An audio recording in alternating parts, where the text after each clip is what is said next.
berarti A ya. Ditandai.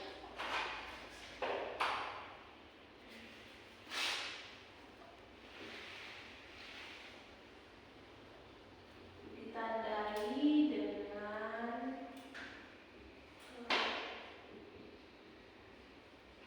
terjadinya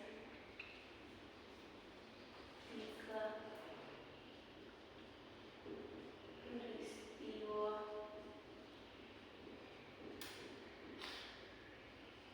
penting. Berarti ini penting ya, konsep 3 peristiwa penting. Yang pertama yaitu trigger tuntutan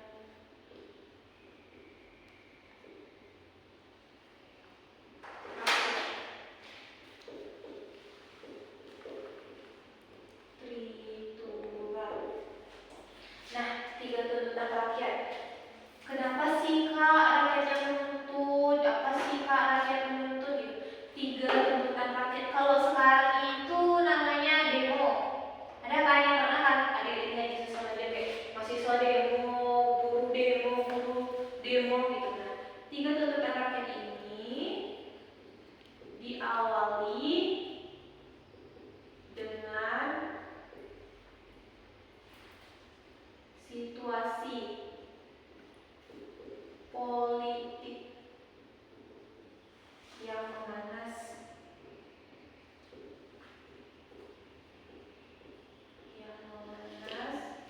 terus perekonomian melemah,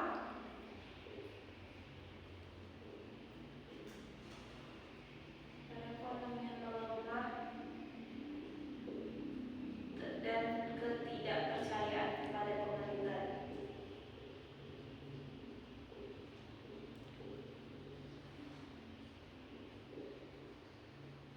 Terhadap pemerintah. Nah, diawali dengan situasi politik yang memanas, perekonomian dan ketidakpercayaan terhadap pemerintahan. Lantas, pasti ada bertanya, siapa sih Kak yang melakukan aksi ini? Nah, aksi Tritura ini dilakukan oleh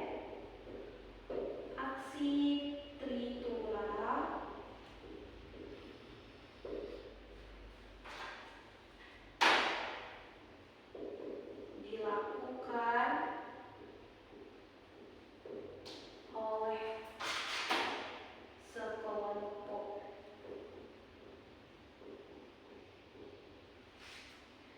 masyarakat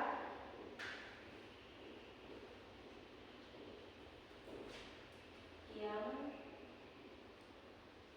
dinamakan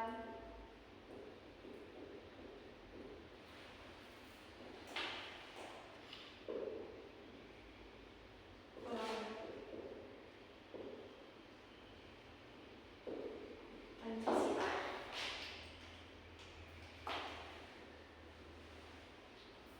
Nah, Front Pancasila ini adalah kelompok masyarakat yang melakukan aksi terhadap pemerintahan.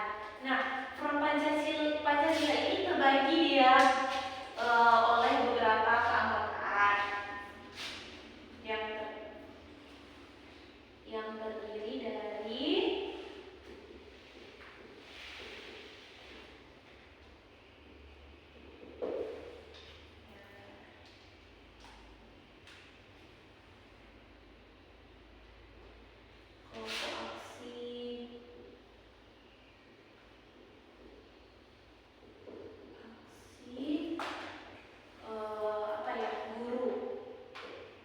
guru Indonesia,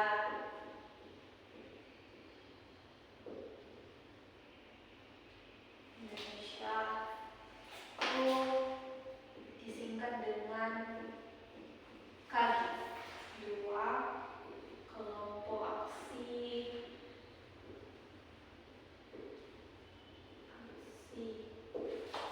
mahasiswa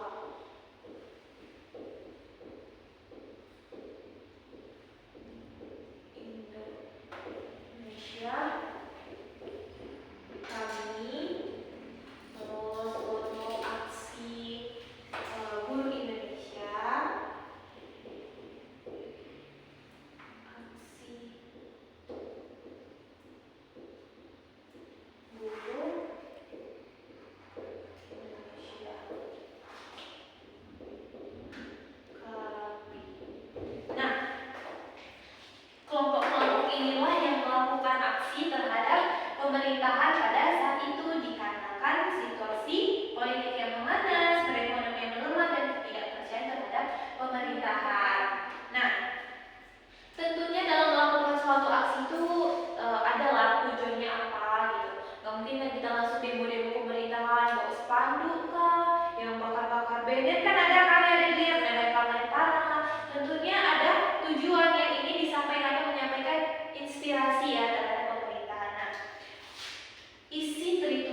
dilakukan pada 10 Januari tahun 1966. Ada yang lain nih di tahun ini? Belum ya? Belum ya? Mungkin orang tuanya udah lahir kali ya, atau neneknya.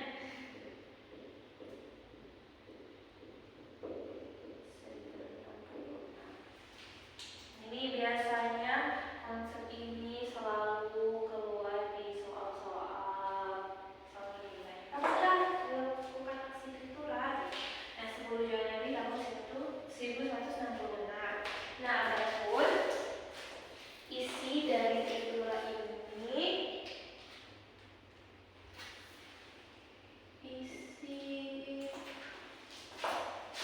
kelihatan nggak tulisan kakak? Kelihatan kan? Isi struktural. Yang pertama, bubarkan PKI. Ada tahu apa PKI? Partai Komunis Indonesia. Kenapa dibubarkan PKI? Nah, sebelumnya mengenai peristiwa G30 PKI itu kan dilakukan oleh PKI kan terhadap 8 jenderal Indonesia. Nah, maka dari itu masyarakat minta untuk membubarkan PKI. Jangan sampai nantinya ada korban-korban selanjutnya yang mengganggu pemerintahan. Nah, yang kedua yaitu pulihkan ekonomi.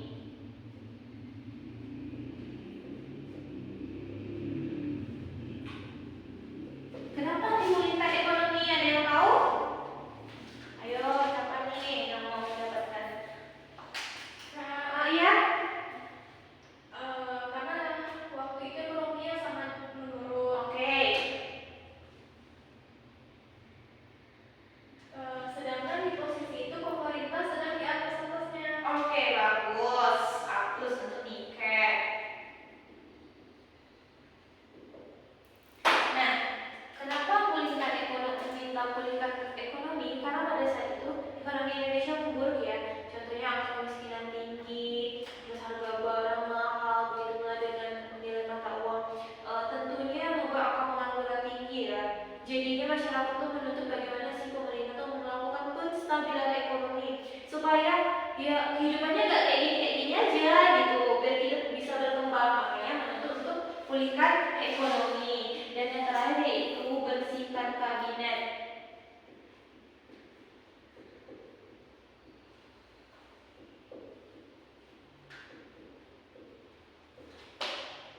Kabinet dari unsur PKI.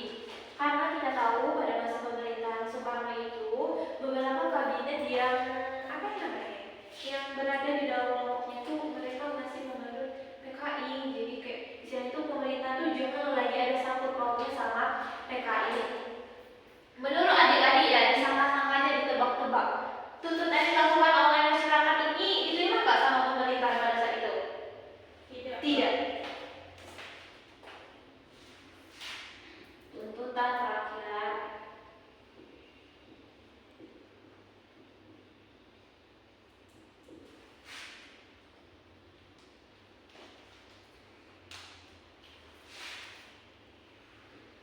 Ditolak.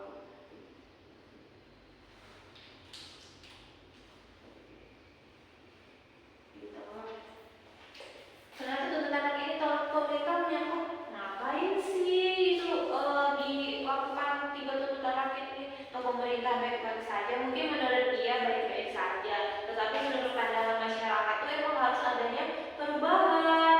Nah, akhirnya membuat masyarakat itu semakin tidak suka terhadap pemerintahan.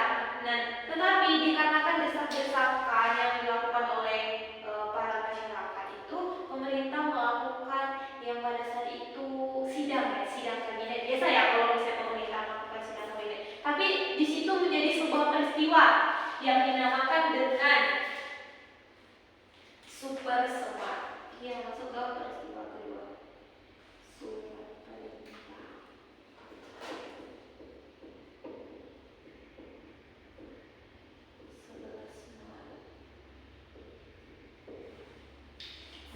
Super semar ini dapat diartikan sebagai suatu kebijakan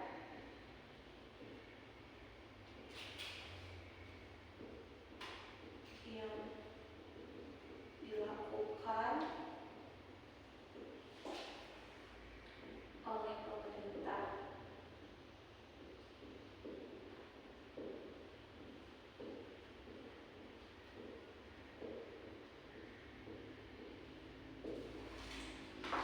Menjadi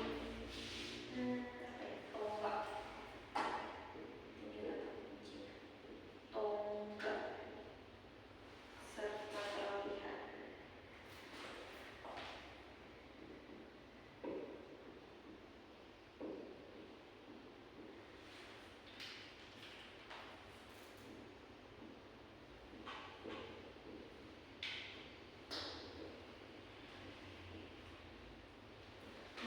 Surat perintah 11 KW ini diartikan sebagai suatu kebijakan yang dilakukan oleh pemerintah dan menjadi tonggak serta peralihan masa pemerintahan. Nah, kenapa sih super semar ini menjadi tonggak serta peralihan masa pemerintahan?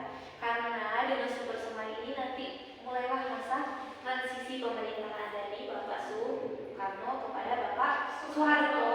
Nah, sekilas mengenai surat perintah 11 Maret ini, kakak bikin skema ya, biar mudah paham.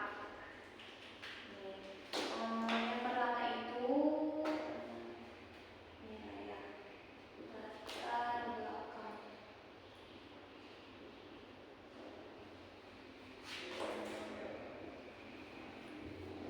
Super semar itu yang pertama, pemerintah melakukan sidang kabinet.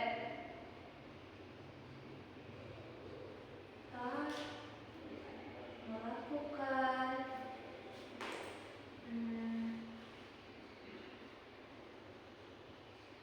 sidang kabinet.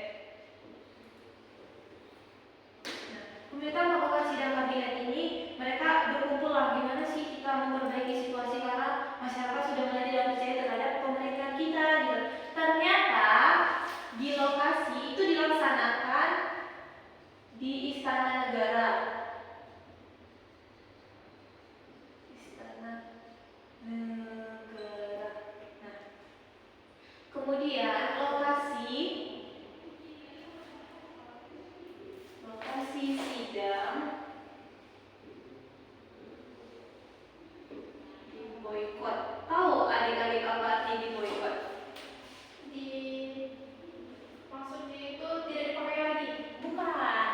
Diboikot itu dikepung. Iya, kayak gimana nggak bisa masuk nih orang nih ke lokasi ini, kayak dipenuh dikerumun. Nah, kerumunan. Ini diboikot.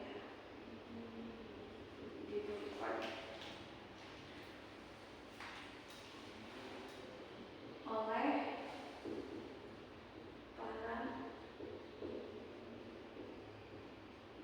para demonstran. Nah, diboikot oleh para demonstrannya tadi itu dia kelompok Front Pancasila.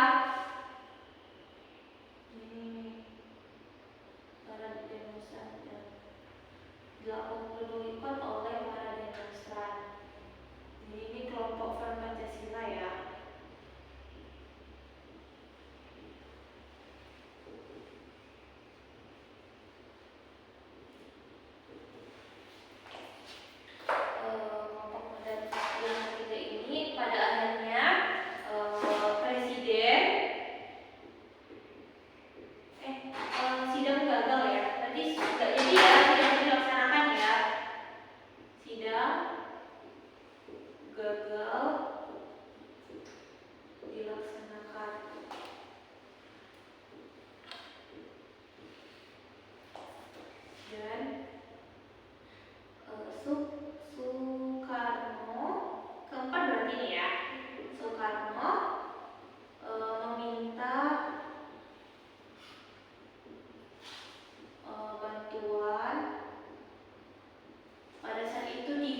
Tiga pimpinan, tiga pemimpin militer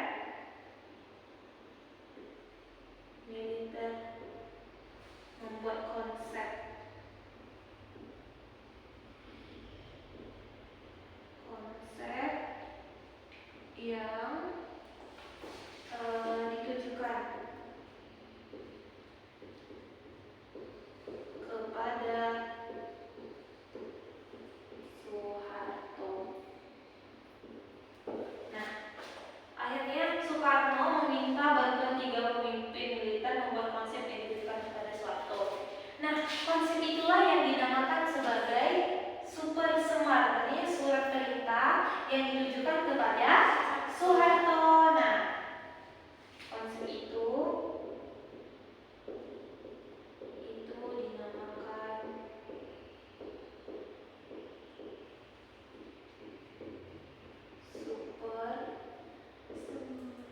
super semar. Konsep itulah ditujukan kepada Soeharto. Lantas kakak ingin bertanya, kenapa sih kepada Soeharto? Kenapa nggak kepada 3 pemimpin militer saja? Kan banyak nih tokoh-tokoh penting kan. Ini 3 orang pemimpin militer, kok yang dipilih Soeharto sih kak?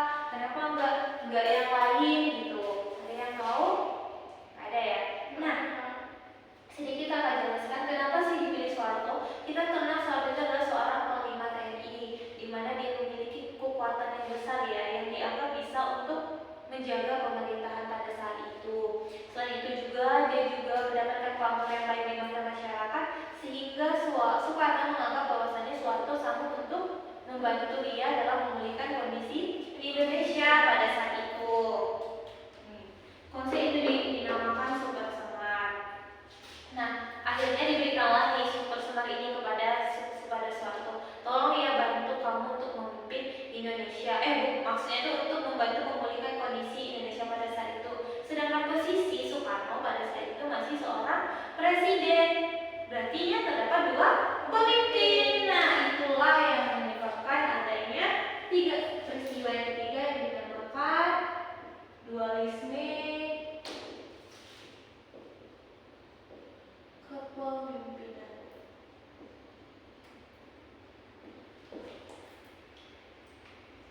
Dualisme ini berarti artinya 2 ya, 2. Terdapat, diartikan sebagai terdapat 2 atau lebih pemimpin dalam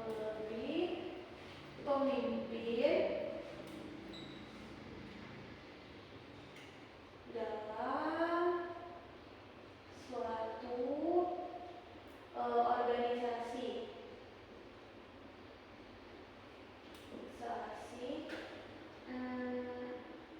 atau pemerintahan.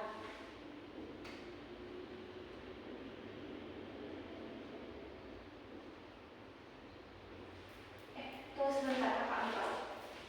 Super semar ini, maksudnya yang super semar ini dicetuskan ya.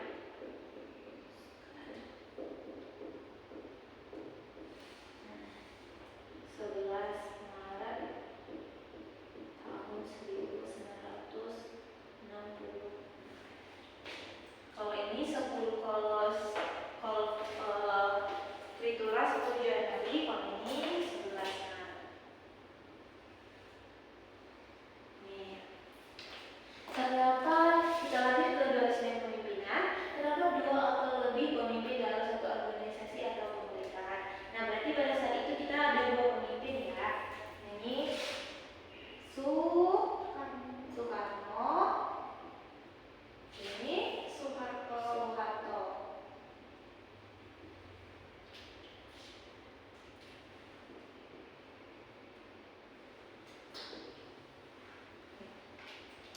Ada Bapak Soekarno dan ada Bapak Soeharto. Nah, bagaimana sih pandangan masyarakat terhadap 2 tokoh ini? Bapak Soekarno pada saat itu masih menjabat sebagai presiden.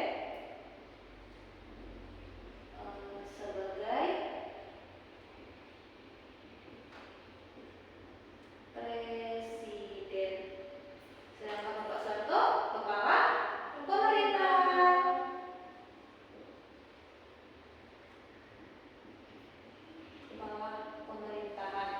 Karena setelah diberikan mandat berdasarkan super semar.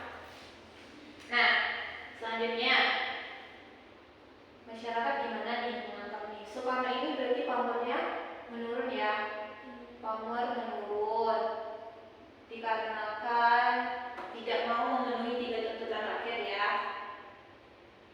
Kan tadi kakak katakan bahwasanya tuntutan itu ditolak kan sama pemerintahan Soekarno kan, karena tidak memenuhi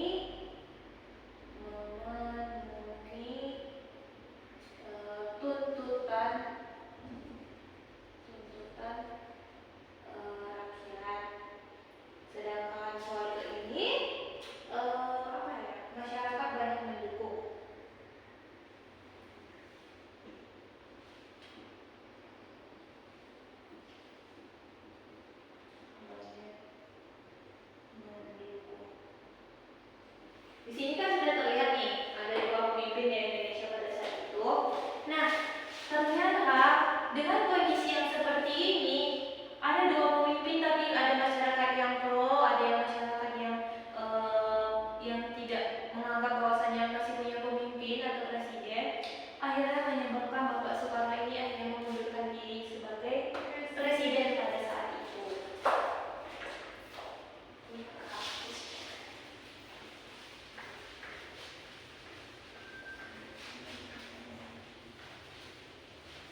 22 Juli tahun 1967. Biasanya nih soal ya, kapan sih Soekarno mengundurkan diri, dan kemudian berarti pemerintahan beralihkan kepada Soeharto, dan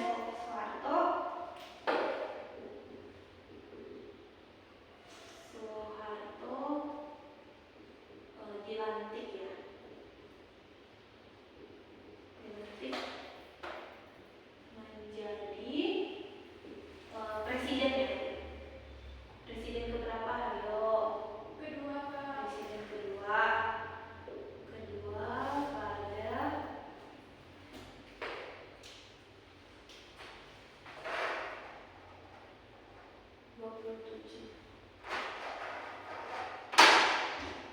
27 Juni 1968.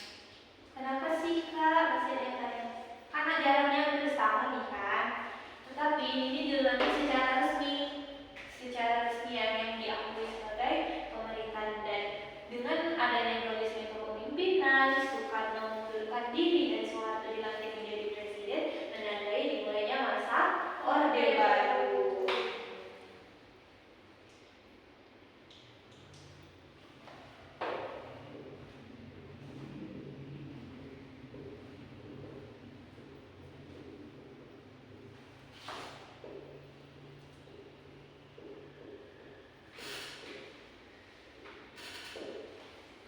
Dimulainya masa Orde Baru. Nah, mengenai latar belakang masa Orde Baru, apakah sampai di sini adik-adik paham atau yang ingin ditanyakan?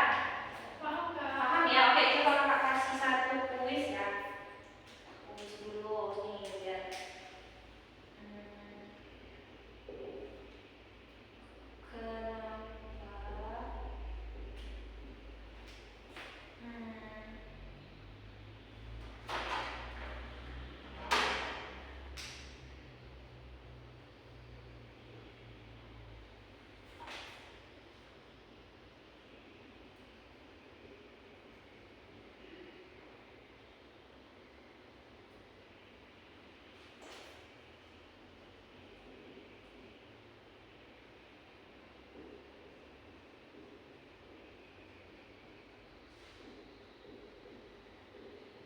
menjalankan pemerintahan. Kenapa Soeharto diberikan amanah untuk menjalankan pemerintahan? Karena waktu itu Soeharto beranggotakan Panglima TNI. Iya, benar. Sehingga kondisi Jawa itu sangat berada di posisi yang kuat dan dipercaya untuk mampu melindungi stabilitas ekonomi. Oke, bagus Niken. Aku untuk Niken ya. Nah, kenapa Soeharto diberikan amanah untuk menjalankan pemerintahan? Agak sedikit tekankan karena pada saat itu pamornya baik di mata masyarakat. Artinya posisinya sudah kuat untuk memimpin. Selain itu juga masyarakat sudah tidak percaya lagi terhadap pemerintahan Soekarno kan. Akhirnya itu istilahnya tuh pemerintahan Soekarno itu ada, cuma tidak dianggap. Sedangkan Soeharto itu lagi digadang-gadangkan oleh masyarakat. Hingga akhirnya makanya membuat pemerintah pada saat itu memberikan amanah kepada Soeharto untuk memimpin pemerintahan. Oke. Nah, sepertinya sampai di sini paham ya? Oke, paham ya. Kita lanjutkan mengenai perkembangan masa Orde Baru.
untuk menjalankan tujuan. Dan kita punya tujuan nih, itu harusnya tindakan. Nah, tindakan itulah yang dinamakan kebijakan kalau misalnya dalam pemerintahan. Terdapat banyak sekali ya kebijakan pemerintahan, mulai dari berbagai bidang ekonomi, pertanian, kesehatan, terus pendidikan. Nah, kita akan bahas satu persatu. Ini berbagai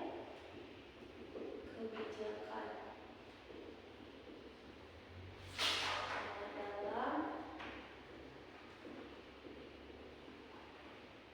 berbagai bidang pada masa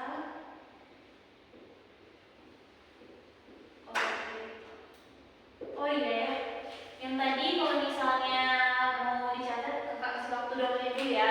Oke, adik-adik silakan dicatat dulu. Maaf ya kalau lupa tadi, supaya adik-adik lebih bisa memahami ya. Oke, sepertinya udah selesai dicatat ya. Nah, berbagai kebijakan dalam berbagai bidang pada masa Orde Baru. Yang pertama, bidang kesehatan lah.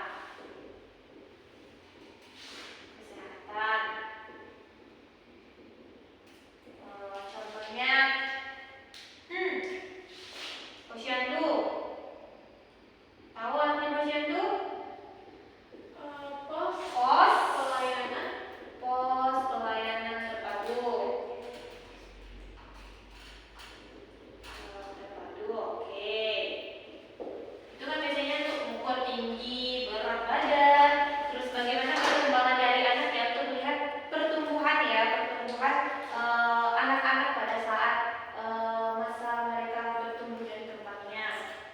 Terus nih, KB ada arti KB, panjangnya keluarga berencana.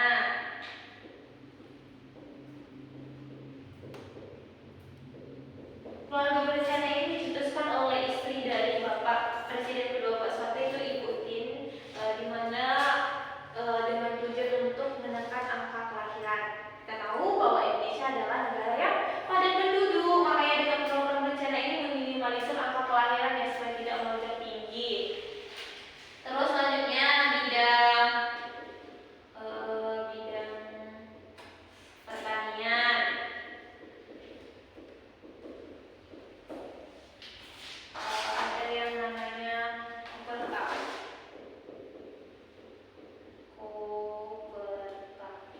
Koperasi Pertanian. Koperasi ini merupakan suatu badan yang bertujuan mensejahterakan petani.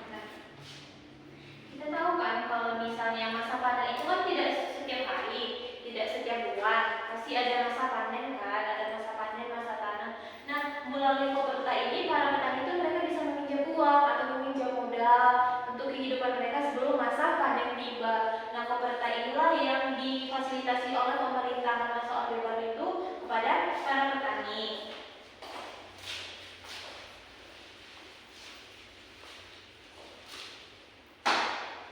Tapi Koperta itu sekarang dinamakan sebagai KUD, Koperasi Unit Desa. Ada pernah lihat kan? Pernah dong lihat. Misalnya di desa-desa banyak ya. Ini Koperta ini saat ini ya.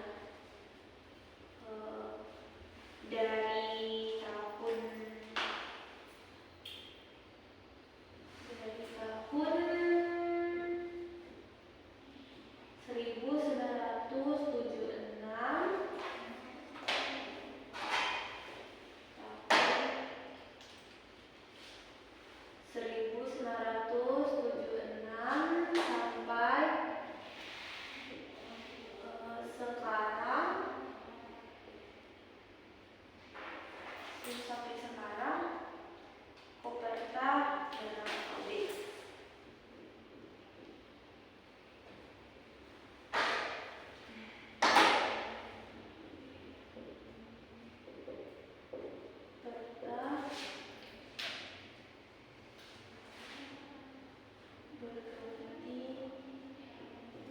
nama menjadi KUD. Nama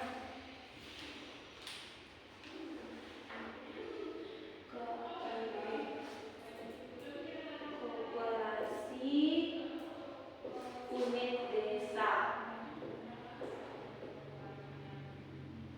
Nah, ini kebijakan di bidang pertanian ya, ada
Terus yang kedua KKN. Tahu KKN? Korupsi, kolusi dan nepotisme. Korupsi, kolusi dan nepotisme.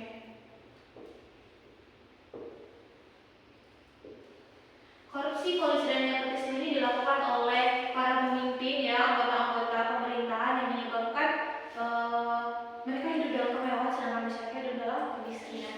Dan terakhir itu adanya aksi mahasiswa. Ini dikenal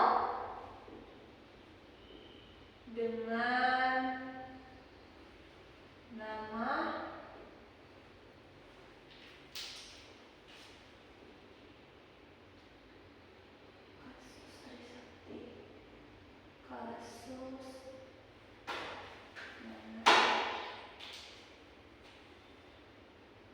kasus Trisakti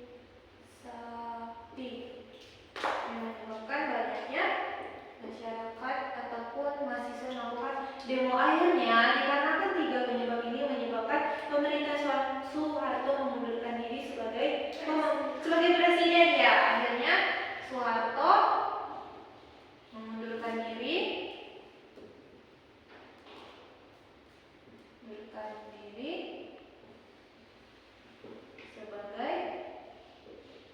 presiden pada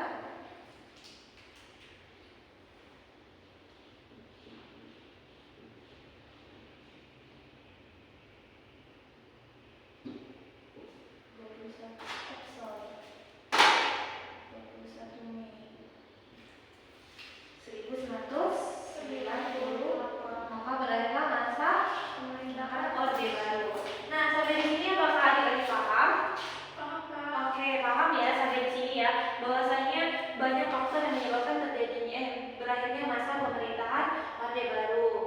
Nah, adik-adik juga bisa melihat soal-soal yang sudah kakak upload juga di CSM. Bagaimana soal materi kita hari ini. Sebelum menutupi pembelajaran, ada yang bisa menyimpulkan? Oke, tidak ada ya. Nah, jadi adik-adik tahu bahwasanya sistem pemerintah itu memiliki dampak positif dan dampak negatif. Bahwasanya dampak negatif itu masih bisa diteruskan hingga saat ini. Begitupun dampak negatif terus masih kita jumpai juga di saat ini. Tetapi banyak sekali manfaat yang kita bisa rasakan terhadap kebijakan-kebijakan pada masa pemerintahan Orde Baru.